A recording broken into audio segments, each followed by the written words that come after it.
What's up, fam? It's probably the most underwhelming intro I've ever done. All this and more on Cutting Edge Hero Live.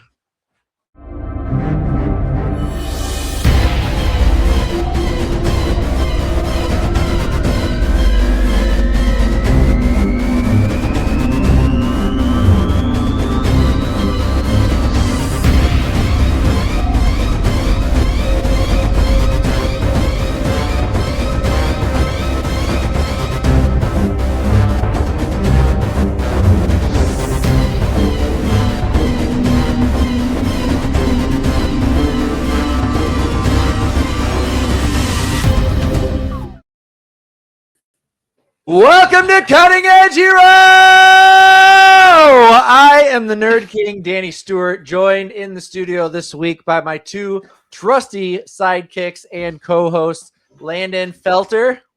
Hello. And Joey Stewart. Hi, Joey. That's my job, fucker. So it's kind of a slow news week, but we got some stuff to talk about. We're going to break down some of the latest news on the bullet points. And then in the hit list, we're going to be talking about our 5 favorite tabletop board games. Don't miss that. But before we do all of that, let's talk about what the nerdiest thing we did this week was. Joey? Actually, it was setting up for tonight's thing. I had to go through my collection of 500,000 board games, tabletop games, card games, and pick my top 5. So. Okay. Yeah. Landon, what's the nerdiest thing you've done this week?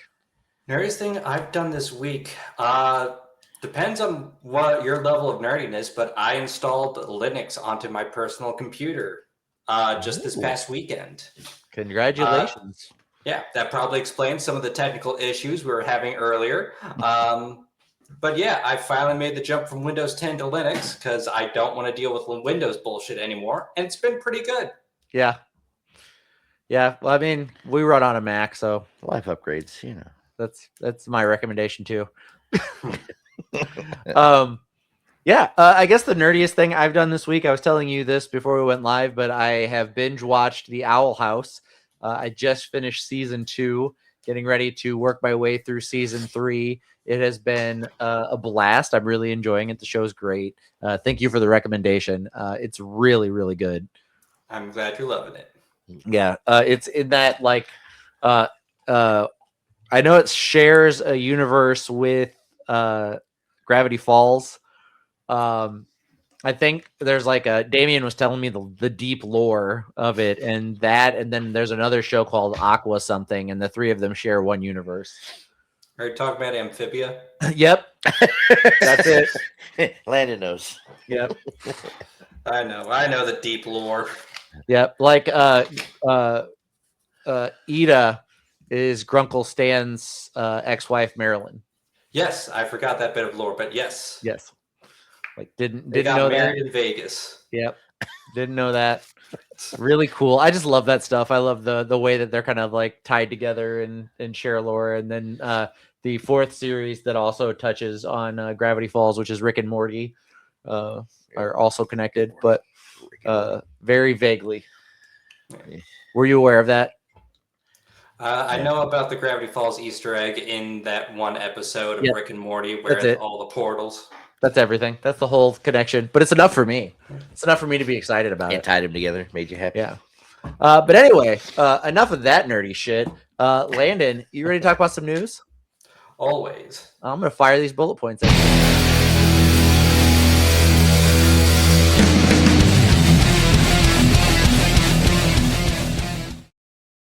Welcome to the bullet points. We are going to be talking about some of, but certainly not all of the news coming out of the nerd entertainment. I actually only have 2 things. I have anime and TV. Anime will kick us off, and it's kind of a sad one.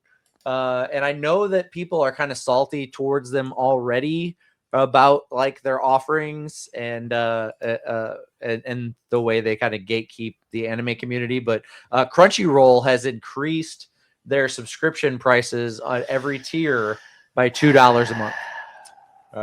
So the anime is only growing in popularity in the United States, and I think their subscriber base is only growing regularly, but for some reason they still felt the need to increase their subscription price by $2, which, I mean, I'm gonna pay it, Right. but I'm not happy about it. No. At least give me everything I want to watch. Don't tie me up and keep me from seeing good stuff just because you want to be a dick. Well, they see there's more demand in it, and naturally they're going to try to squeeze out what they can. It's $2 now, but they're probably going to treat it like a frog in a pot and slowly raise the temperature over time. I mean, 2 million watchers and $2 a pop. That's a shit ton of money. Yeah, but well, here the other issue that they're having, and it might just be because they're losing market share, but with Disney and Netflix and other streaming services getting into the anime game as well. Oh, Amazon Prime. Right. Amazon Prime has exclusive anime. Netflix has exclusive anime. Hulu has exclusive anime.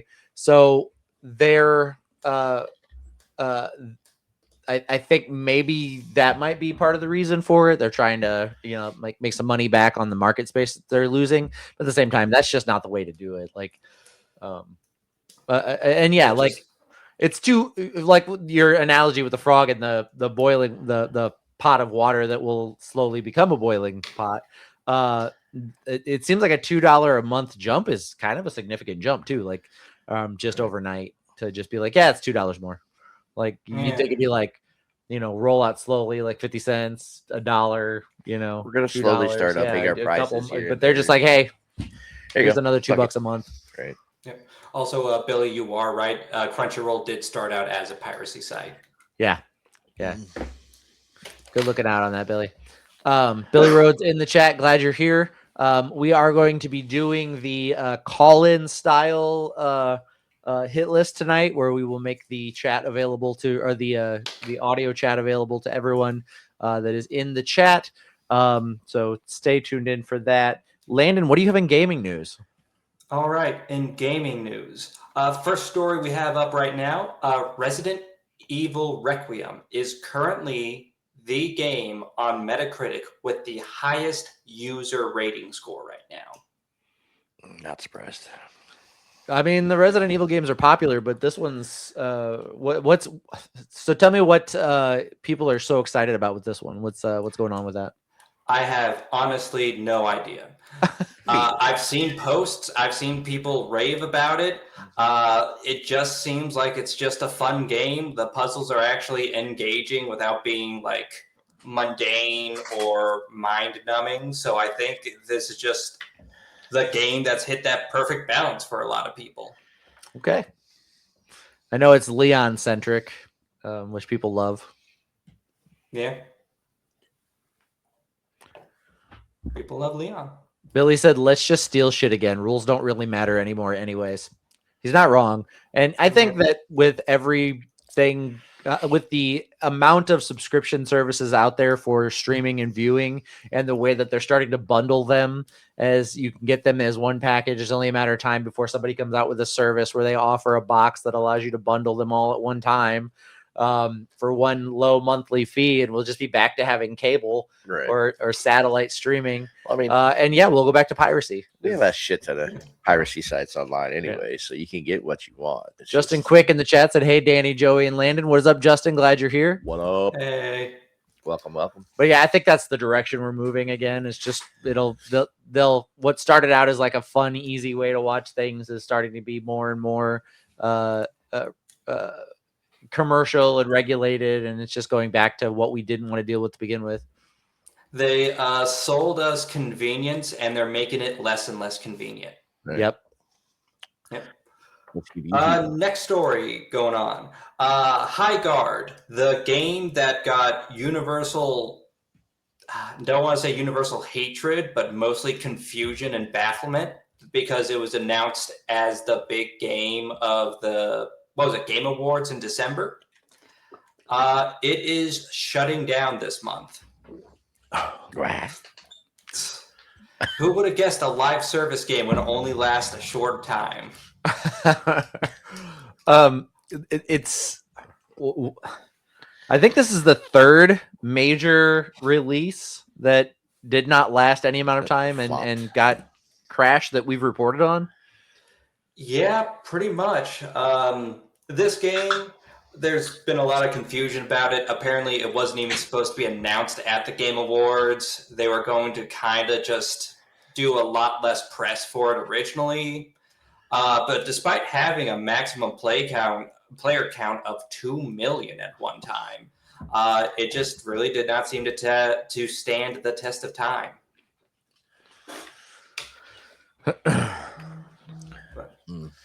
I don't even know what this game looks like, honestly.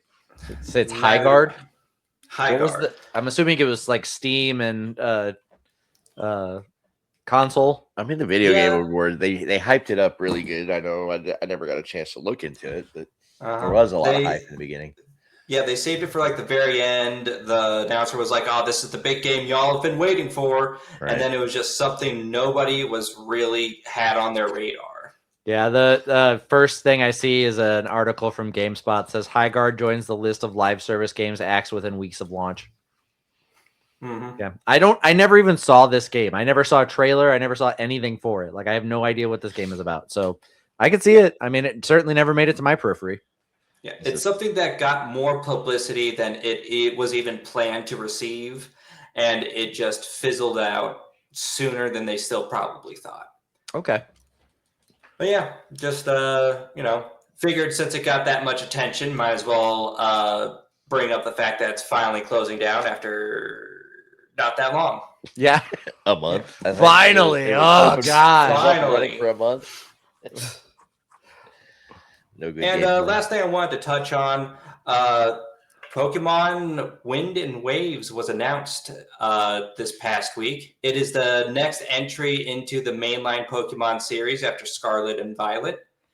And it is announced with a 2027 release date. So far, this is a game that has had a lot more development time than most mainline games at this point. So people are actually feeling like there might be something more to this game than the usual mainline series. Ben says 3 new starters. They all 3 look like potatoes. Our human relations specialist and fact checker extraordinaire, Ben Stewart, in the chat. Little bro. I fucking hate all 3 of the new starters. Yeah. So what are your wish list items for this game that you want to see as far as improvements over the previous games? Oh god, Danny. I want nothing from fucking Pokemon anymore. I do not have wants or desires because I'm tired of expecting something and being disappointed by Pokemon. Let down and let down and let down time after time. Exactly. If it is just in general a higher quality than the last couple of games, I will be ecstatic. The So bar you're- is low. Yeah. So your wish list is something better at all in any way, Yes. shape, or form. Okay. Nice. A decent game. That is all I'm asking for. Oh, yeah. Worst timeline, right? Worst timeline. Worst timeline. Worst timeline. Does that round out all of your gaming news, Landon? Yeah, that's pretty much all my gaming news. Ben, so Digimon? Fuck yeah, dude. Digimon's awesome. I never could get into Pokemon that much, but I fucking love Digimon. Oh. In TV news, and this is also my last story for the bullet points. HBO and Max dropped the teaser trailer for their Lantern series today. Billy says we need to make Pokemon sexy again. Billy, Pokemon's been sexy. You just haven't been paying attention. They dropped the trailer for the Lantern series, which they had kind of teased it as a True Detective superhero cop show, and they're very much leaning on that. The trailer does not show them using the Ring's abilities a single time.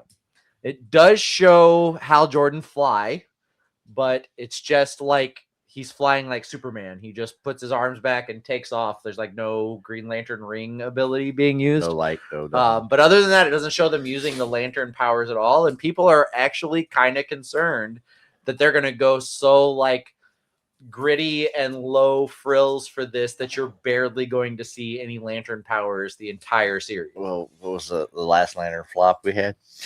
Are you talking about the Ryan Reynolds Yes. Green Lantern movie? The one that shouldn't rate. Yeah, no, it's there were some choices made with that film for sure. Yeah, Not good it's ones. not good. We did get a really comic accurate Sinestro and Kilowog. So there's that. Okay, 2 good points. Billy says Pokemon hasn't been sexy since Butch and Cassidy replaced Jesse and James. I mean, I can't disagree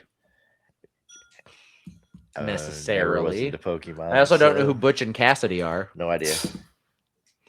They were like Jesse and James's Team Rocket rivals. Yeah. Is Cassidy as much of a waifu as Jesse was? Not at all. No. Okay. That's All a right. problem. But anyway, I hope this news didn't just graze you. This has been the bullet points.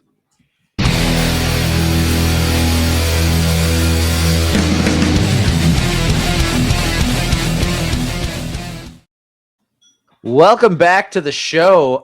Yeah, slow news week for sure. I would give you a review on the Lanterns trailer, but there wasn't enough to review.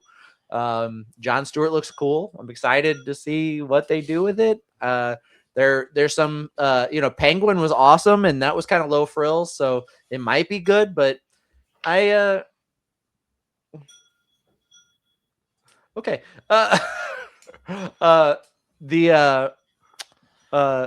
I don't know. I with my space-based ring construct superheroes, I prefer to see some space-based ring construct action. So that's my review of that. But anyway, I don't know. You guys want to do the hit list? Sure. Okay. I'm down.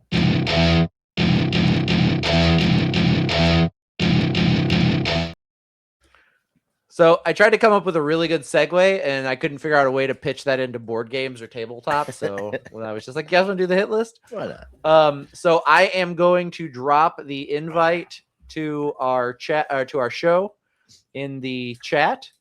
Then if you want to join us live on air, enter the click the link, go to your browser, and then enter without video, because we're not putting you on camera, just audio only. Right. And we will add you to the show to give us your hit list. Otherwise, feel free to put it in the chat, and we will have a good time. In a second. As soon as he figures this out. I got to figure it. I'm on it. The buttons, man. The buttons. Look at all them links. Noise. Anyway, this week on the hit list, we are talking about our 5 favorite tabletop games. Tabletop board games. Tabletop board game, card games. That's a pretty specific list of criteria, but if you go some crazy way, that's fine. No big deal. Landon, do you want to kick us off with your number 5? All right, my number 5. It is Settlers of Catan. I really enjoyed Settlers of Catan. I think it's just plain old fun. I always like building games. I'm always that guy that just plays a lot of like colony builders or whatever builders whenever I do play video games. And having it in a board game form versing other people is a lot of fun for me. The reason why I have to put it this low on my list, though, is just because I haven't had that many chances to play it. I kind of got into it as it was falling off in popularity. And most people have already gotten their fix on with it. So just haven't had that many chances. I really wanted to play Catan, and I hadn't gotten the board game yet. I do have it now, but I hadn't gotten it yet. And so I got the mobile app, but I didn't know how to play. And so I got into it, and I got into a game where I was playing with a bunch of other like people online, Right. and they all left because I didn't know how to play the game. And I was like, "Aw." Damn. And so then I deleted the app, and I was like, "This probably isn't for me yet." and I've never gotten back on the mobile one. But I love the game. We play it a lot.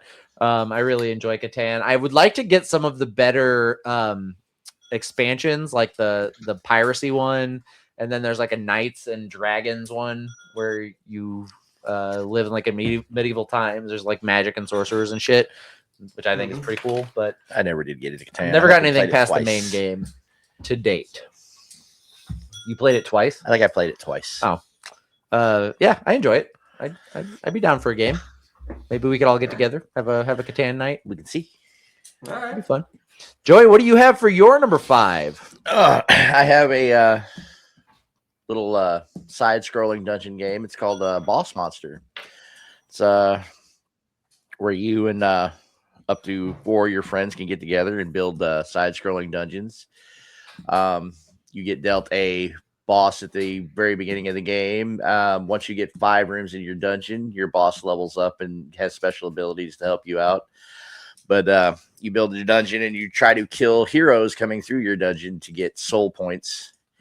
And you can fight against each other and blow up rooms in each other's dungeons and add traps and whatever. And it's a good turn-based side-scrolling game for everyone. Yeah. I haven't played that. So do you just like build the board as you go, kind of like? Yeah, you build in front of you. You have your tunnel down there. You got your starting room. You add on rooms, and certain rooms can add on to more points per room, more damage per room. And the idea is to kill off as many people as fast as possible. I said your people playing with you can actually blow up rooms you have and take your points down. Your boss has emblems. You gain emblems, and that's how you pull the people into your dungeon. Like the person with the most onks pulls all the certain spellcasters or whatever. But yeah, pretty good. I played Boss Monster once, like years ago, and I remember loving it a lot. But it's just one of those games that never popped back up for me, and I never thought to like seek it out to buy or anything. They have several now, but yeah, when Boss Monster first hit, I didn't see a lot of people talking about it. But first time I played it, I really did like it. So give it a try if you get a chance. Okay. I'll try it again. I'll look for it next time I have money and get in the hankering for a new board game. Billy's number 5, my homebrew version of Clue based off One Frightful Day in Dallas, Texas. Was it Professor Plum with a 38 bolt action in the book depository? Only you can find out. It was Colonel Mustard on the grassy knoll, actually. It's always Colonel Mustard. Landon, have you ever played a classic board game called The Game of Life? Yes. Many Okay. times. What about the opposite of that? The Game of Death. So this game is a spin on the classic board game Life, only you don't play for your life, you play up to your death. So here's the board for it. As you can see, you start off at birth, education, and then if you take education, you get a couple of extra moves. And if you go straight into the workforce, you start getting a paycheck a little bit earlier. You have to earn your money, and then you change jobs as you go, as one does. I've worn many hats in my time, but some of the fun jobs in there are prostitute, drug dealer, hitman or assassin. I believe that card is up there. Plastic surgeon. But there's a lot of fun games in there. You get kids, and the kids cost you money. So altogether, pretty fun game. Midlife crisis, you get to buy a Corvette. I was about to say, midlife crisis, there was such a short leap from midlife crisis to retirement and dying. Yep. Yep, doesn't look very long. That's that's death.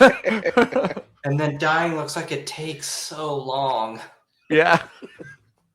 Yeah. That's his So life. in order to win the game, you have to be the last one alive. And if you roll in these spaces, if you roll and get anywhere past this final arrow and it land in death, you're out of the game. So the point of the game is to be the last one still living. And one of the things you can do is during the death phase, you can pay money to not have to take a turn. So All right. the person who's alive the longest and has the most money is the winner.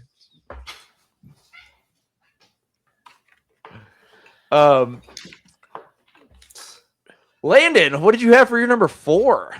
Listen, I'm sorry, Billy. It's the game of death. I gotta bring up the sad, morbid truths of our lives. Anyway, my number 4, it is a variation of Monopoly called Dogopoly. Sorry, This I one is... picked that too early. It's all right. I'll forgive you this time. Thank you. This is on here mostly just out of nostalgia. Anytime there was like a power outage at my house growing up, and there was still like daylight outside, everybody in the house would get into the living room. We'd open up all the windows, turn on a few flashlights, and just sit around and play specifically Dogopoly. It was our family's go-to, we need entertainment, and there's nothing else game. And I know there's a lot of the Monopoly variants, but is this one particularly just Monopoly, but everything's dogs? Pretty much, yeah. Okay. It's just what we had in the house. Cool. Cool beans. Cool beans. I like it. Interesting. Joey, what did you have for number 4? I have Fury of Dracula. This is a 5-player game where one of your friends just decides to be the dick of the day and play as Dracula. And the idea is to chase Dracula around the map and try to kill him before he gets victory points. And he will send other vampires after you, low-level vampires. He can disappear into mist and go away from you. He can run several different ways. And it's just a very interesting game of chasing Dracula around the map. So Cool. Are you able to like actually track Dracula, or is it one of those things where you have to like find clues and then it like narrows down where he is or something? Like that? You play 4 famous vampire hunters actually, and their abilities help him track down. I know one of them has like mind reading abilities, and she can reach out and almost tell where he's at, so that you can get close with the abilities of all the other players. So yeah, it's use your abilities to the best that you can to try to catch Dracula, but he does have a lot of outs. I don't think I've ever beat Dracula yet. Interesting. All right. I like games where they're difficult to win Right. against the game itself. I have one of those in my list that I've played so many times and only finished the game like once. And then after I realized that we had finished it, I realized that we had not been playing correctly. And I was like, oh, this game is way harder than I thought it was. I have one of those on here today. Let's see. We're still waiting on Billy's number 4 to drop in the chat. So we'll go with my number 4. This is a game by the people that make Epic Spell Wars. It's called Annihilageddon. Annihilageddon is a deck building game, one that Ben trounced me thoroughly the last time I played it with him. But let's see. I have a visual to go with it. So this is the setup for Annihilageddon. You pick a character and then you build decks to play along on. Sorry, I was reading Billy's number 4. But the cards are fucking hilarious. And as an example, I have my favorite card from the game queued up here. And that is Dragon Horde. So it's that's a good card. I always enjoy getting that one. I laugh every time I see it. But there's a lot of fun cards in this game. It's a blast to play. If you haven't played it, I would recommend you check it out. Billy's number 4 was Arkham Horror. This is a beast of a game that has you and possibly your friends fighting an elder god. It takes forever, extremely difficult, and hard to understand. Landon, what did you have for number 3? My number 3, if I remember right, did I have it as Here to... Yep, Here to Slay. All right, so Here to Slay is a game that I'm trying to think of how I describe this. You start out as a party leader. You pick whoever it is. They have special abilities for how you want to play. And the main... It's a good one. Sorry. The main goal of the game is to either get a full party of heroes of all different classes or defeat 3 monsters. Okay. Yeah. And Oh, sorry, Go go ahead. on. Go ahead. All right, I was going to say, and it being having 2 main avenues of trying to win, it's a lot of fun trying to bounce in between cards that stop or help you or your opponents win one direction, and then realize, oh, this other person has been like slyly building up to something else with the other goal. We have to all change gears in order to stop this person from beating us all right now. I've played a lot of the Unstable Unicorn games. I don't think I've played Here to Slay. I haven't played It's a that lot one. of fun. Yeah. It looks like a blast. Joey, what did you have for number 3? I have Betrayal at House on Haunted Hill. They've come out with several versions of this game. It's a tile-based game where you build and explore a house and try to open up as much as possible before the counter gets to the place where you get the traitor. Yeah, the traitor. Yeah, the traitor turns against you and tries to kill you before the end of the game. There's a lot of fun in trying to open the map up as quick as possible because you want the items and everything you can have to fight against the traitor, and the traitors most times it's a surprise. And I mean, they've done a lot more storylines in it, but yeah, it's a very good game. I enjoy playing it. I enjoy Betrayal too. I think that game is a lot of fun. I like the element of building the game as you go. I've always enjoyed that. Billy's number 3 is chess. Just regular old-fashioned chess. I really enjoy some chess. It's a game of generals and kings. It's a game where every time I play with somebody who actually studies how to get good at chess, I get really fucking pissed. Yeah. Because, like, a decent portion of chess at this point is just, like, memorizing openers and things like that and how to counter different openers for, like, the people that get really into it. And it's like, I don't want to fucking memorize all these openers and, like, the different counters and then the counters to those counters and everything. Yes. Like, Knight to King 4. Yeah. If you're one of those people that just picks it up, plays, and just has fun with it, then hey, it can be a lot of fun. But playing against somebody who's uber into chess is not that much fun. We should play chess because I'm not that uber into chess and I'm really, really bad at it, actually. And yeah, every time I play, it's not like, what's the appropriate move to this move? It's like, ooh, fun. Let's move some pieces. And Ben is the opposite. Ben knows what the appropriate response to every move in chess is. And he's impossible to beat. Like, he makes me so fucking angry. But he's really good and I'm proud of him. But I'm not, we're not the same kind of chess players for sure. My number 3 is a really fun game where you get to control a kaiju. It's called King of Tokyo.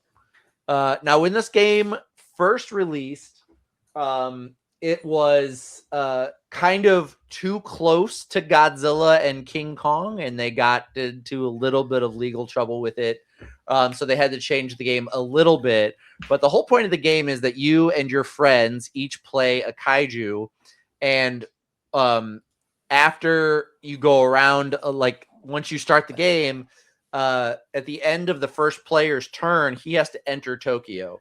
If you're in Tokyo, you attack all the kaiju outside of Tokyo. If you're outside of Tokyo, you attack the one kaiju in Tokyo.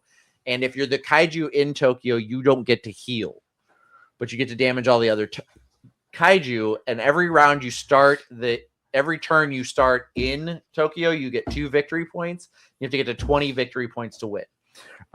So staying in is a good idea, except everybody beats the shit out of you when you're in there. Now, the version that I have is not the original, this version. I have the dark version.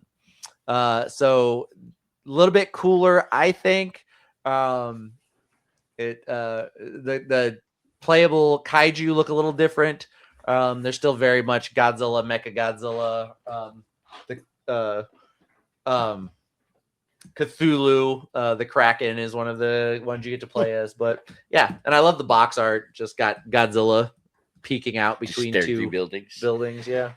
But one of my favorite games to play. I played this game so much when we got it that Katrina got sick of playing it, and she like swore it off for like 2 years before she would play it with me again. Next time I'm over for game night, we need to play that. Oh, I wanna see fucking it. love King of Tokyo. They've got another one called King of New York. It's also fun. And then they have like 2-player like King of Tokyo battles. It's all of them are fun. Nice. Anyway, Landon, what'd you have for number 2?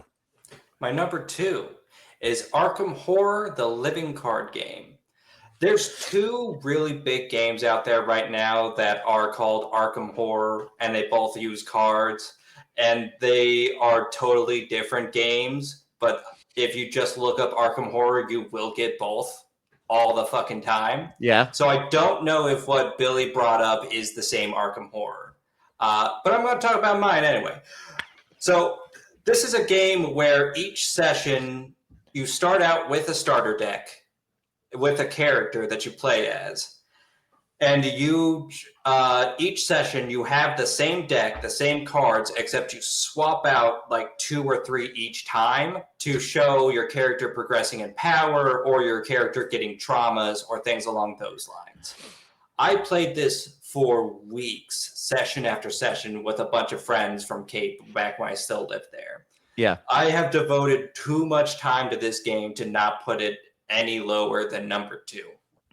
It's a lot of fun. You get really attached to the cards you have, and you get really invested in your plans and how you want to proceed and how you want to take your character in the future. And I see that it isn't the same as Billy Rhodes. And fair enough. Like I said, there's 2 major ones, and if you just look up Arkham Horror game, both of them come up all the time. Yeah. I haven't played either, which is weird because I've been aware of them for a long time, but I've never played them. Never heard of them. Really? They sound interesting. Okay. I like anything card based, so I had to look into it. Speaking of, Joey, what was your number 2? My number 2 is a game I introduced you to not too long ago. Yeah, 5 Minute fucking Dungeon. fun game too. And if you want to have a fast-paced, heart attack-inducing gameplay with 5 of your friends, this is the way to go. There are so many different timers out there for this, but the basis is you have 5 minutes per round for you to throw all your cards at whatever monster you're fighting. It starts out, you have a stack of, I think it starts out with 15 cards you have to beat, and then you fight the boss for that level. And then it just gets harder and harder and harder as you go up per level. And you have to use your abilities at the correct time, the right time. And if you run out of cards and screw the whole party, you can drop in no time. You could lose really easy. And you just start all over. I've experienced that. Yes. I might have been the one to have run out of cards. I may have screwed the whole thing. That sounds like me. Sounds like a thing I would do. It happens. But yeah. So it's one of those games that seems like on its surface, it's like, oh, it's colorful and it's kind of cartoony. It seems like, oh, this is just going to be a fun and easy time. And then it's not. Yeah. No. You start out, you're like, okay, so you're playing a barbarian or a spellcaster or whatever. And like, oh, okay, so I've got these 4 cards to play in my hand. All right. What's the first one? Oh, you need 2 swords and a shield. Oh, shit. Nobody's got a shield. What do we do? Yeah. You got to all work together to try to beat everything. And it gets hectic at times. All right. And you have to have jobs for everybody at the table. You have to have card flippers, card pullers, card sliders. Yeah, it does gets require a hectic. level of coordination. Very much so. It does get very hectic. Billy's number 2 is Kenny G's Keeping It Saxy. You need to help Kenny keep the jazz flowing smooth and sexy during a hectic day. It's as absurd as it sounds. Sounds like it. I want to play this. That I does gotta sound try fun. it now. That does sound fun. Kenny G is the fucking man, dude. Kind of. Anyway, my number 2 is the game that I was previously talking about that is damn near impossible to beat. Let's see, what did Billy say? Danny, you can borrow Arkham Horror next time I'm home if you want. Hell yeah, brother. Hell yeah. Thank you so much, Billy. I appreciate that. Anyway, the game that I was referring to that is damn near impossible to finish, and I've tried several times, but it's a very difficult game. It's also a very long game. I don't know why I put the image up. Then okay, it's this Lord of the Rings game. This came out before the movies. This is I'm holding it sideways. This is a but anyway, this game you have you play on 3 different game boards.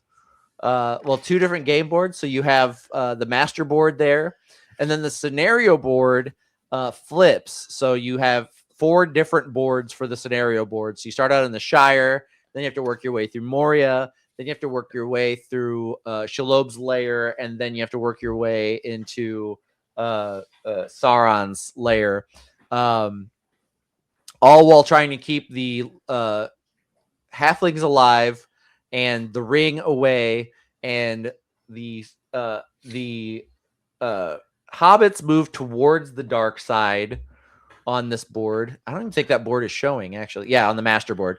So the hobbits start out on the white side, Sauron starts out on the black side, and the different rolls cause them to move forward towards each other. So Sauron moved towards you, and you move towards him while trying to make it through the 4 other boards. And if Sauron gets to the hobbits or the ring before you make it through all the other scenarios, Sauron wins. And I've only won this game 1 time. Here's what the scenario boards look like. The art's cool as shit. But yeah, you have to make it through all these scenarios and make it through all these different paths that show up on here before you can flip the board. And it is such a hard game. And I love it so much. It's one of those, though, you start playing it. If you lose, you're like, all right, start all over. Yeah, let's do it again. Let's do it again. And then it takes forever. Yeah. But you're just like, all right, we've been here 4 hours. Let's do it again. Yep. So that is how I feel every time we play it. And I'm the only one that feels that way by the end of the game. I'm like, fuck, all right, let's go. And they're like, dude, we've been here for like 6 hours. I'm like, come on. The sunk cost fallacy. Another really game you kicks in, have huh? that I haven't played. That my You whole started. life is the sunk cost fallacy, to be fair. Landon, are you ready to give me your number 1?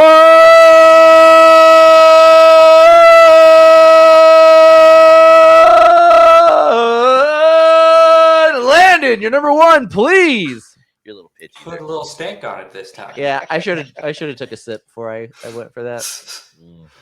All right, my number 1. It's Ascension. I really like Ascension. This is a game I played. I have it now, but this is a game I played once, like years ago, and I spent the longest time trying to find it. Every time I would get the hankering for like a card game again. And it just so happened that the stars aligned to where I had the disposable income and the hankering for a game at the exact same time. It's a game that a friend of mine described as having all the uptime of Magic the Gathering and very little of the downtime. And it's just, it looks very complicated, but it's really easy to pick up. If you have the cards in your hand on your turn, you just play them and you don't have to think too much about it. It's a lot of fun. I have friends that are looking forward to when they can play it again, and that's a really good feeling for a game that you have. I totally agree with that. Now I have another game I had to add to my list of shit I got to buy now. Thanks. Yeah. That sounds like it's right in my wheelhouse. So Mm-hmm. Yes, I very much want to play this too, so please get it, Joey. I'll buy it. Okay. My big brother's going to buy it for me. It'll be on my buy list. And we'll probably only play it here. So I'll Cool. make sure it shows up. Good luck. There's only like 3 that are available on like Amazon right now. It's like the base set, an expansion for another expansion. And Am like I going to something be else. searching for this for like 20 years before I can find another copy? You can find the base on Amazon easily. They still sell that. If you want any of the good expansions, you're going to be looking for a while. Okay. I'm sorry I'm spreading this curse to you. Thanks. We'll see how this But- goes. If I had to sell off all my magic cards, this is gonna happen. Wow, he really wants this game. Joey, speaking of games, what's your number one? My number one is a game that has a 30% win ratio for even the best players of the game. This is called Pandemic. It is a infectious disease game where your team members work together to stop 4 diseases from taking over the world. And it starts out simple and easy. Everybody has a job, everybody has a goal, but if you do not do everything exactly when you should, the diseases just blow up and kill you every time. I've played this game 10 times with friends of mine. They have banned this game from being played at game night. I bring it up all the time. I'm like, hey, come on. We haven't played in 2 years. Let's just throw down a game of Pandemic. And I get, nope, fuck you. I ain't playing it. I lost every time we played. We even cheated when we first started playing this game and still couldn't beat it. So with a 30% win with professional players, you're not going to win all the time. But at least play and try until you do. Right. I've played Pandemic a couple of times. It's a fun game. I enjoy it. It's Have you one won? of those games that I always saw at the game store, and I always thought, oh, maybe I'll check it out. Maybe I'll pick it up one of these days, and just never did. Yeah. But if you're giving it your endorsement, Joey, I may have to pick it up. Well, it was one of those games we picked up on a whim, and we were like, this can't be too bad. And then we played it the first time, and we're like, oh, this is okay. And then we lost. And we're like, wait a minute. Something's going wrong. So we read the rules. We went to the easy version of the game. Yeah, we still lost. So, yeah, it drives me in my brain. I have got to find somebody to play this game with that actually follow through and beat it with me. Bleh. I'm in. Yeah, I do it. So- Although I'm legendarily bad at tabletop games. I really do not do well in them. I still play them, but I'm terrible at them. Billy's number one was the Simpsons trivia game. Me and my other Simpsons friend would play this all the time. He also said runner up, that game where you stab a knife between your fingers real fast. Miggly Peg. Yeah, 5-finger fillet. What'd you call it, Joey? It was Miggly Peg, wasn't it? Miggly Peg? Never heard of it. I always heard it's 5-finger fillet. CJ has welcome to the chat. CJ, glad you're here. Never too late for a good time. His number 5 is Formula D. His number 4 is Ninja Legend of the Scorpion Clan. CJ, go ahead and throw your 3, 2, and 1 in the chat if you want. I will list my number 1 while we're doing that. My number 1 is my favorite board game of all time. I've been playing it since I was a wee fella. Oh, yeah. Lost my headphones. I've been playing this since I was a little kid, and it has led to my love of D&D. And this was actually Milton Bradley's attempt at making their own version of D&D. It's called Hero Quest. And, unfortunately, like everything else, when the Satanic Panic happened, Hero Quest went away in the United States, but it stayed popular in the UK. Hero Quest is a game where you get a tiny little DM screen. You get a pre-made map, doors and enemies, and one person plays as the DM, and one person plays as the DM, and everybody else plays against them, and you have to work your way through a dungeon that changes every level. As a barbarian, wizard, elf, and a dwarf. Those are your options. Now, after the original game came out, they also dropped a handful of expansions.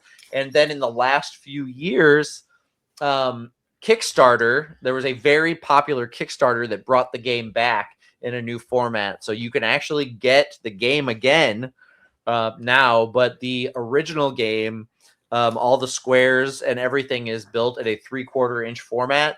And the new game, everything is at a 1 inch format. So nothing from the original game works with the new game, and nothing from the new game works with the original. Anymore.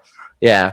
So, but what's crazy is whenever I bought my copy of Hero Quest, I got it on eBay for like $130. And that was like because I had it as a kid, and then as an adult I wanted it, and so I bought it. Right. And when the Kickstarter got backed and it came out, the new game, just the base game, cost more than that. And it was like, so I could just go buy the original Right. somewhere for less than this new release. But Yeah. it's still very popular. A lot of people love it. A lot of memories Um, with that game. I love playing that game too. Let's see. CJ listed his 3, 2, 3 and 2. The Stumbling Dead, 2 is Pandemic, and his number 1 is Spellfire, which almost no one remembers. I don't remember it. Billy said his Formula D, that racing board game. And CJ said it is, where what gear you're in determines how many spots you can be moving. That sounds familiar though. Spellfire. CJ said honorable mentions go to Munchkin Quest and the original Fantasy Flight Doom board game. I love Munchkin. Yeah, big fan of Munchkin. Play that a lot. But yeah, I love Hero Quest too. Very good. It's my favorite board game. Yeah, I think that rounds us out, guys. Good list. I think next week for the hit list, let's do our 5 favorite Batman.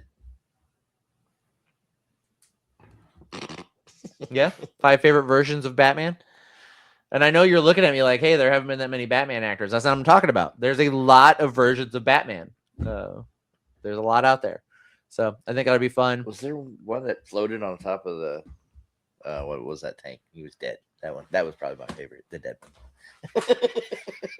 I don't know what the fuck you're talking about. I don't know that. CJ said Like- Azrael number 1. But anyway, for this week, this has been the hit list.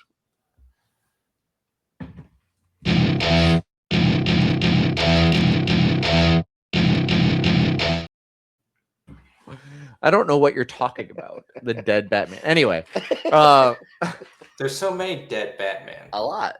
They Yeah. stayed there.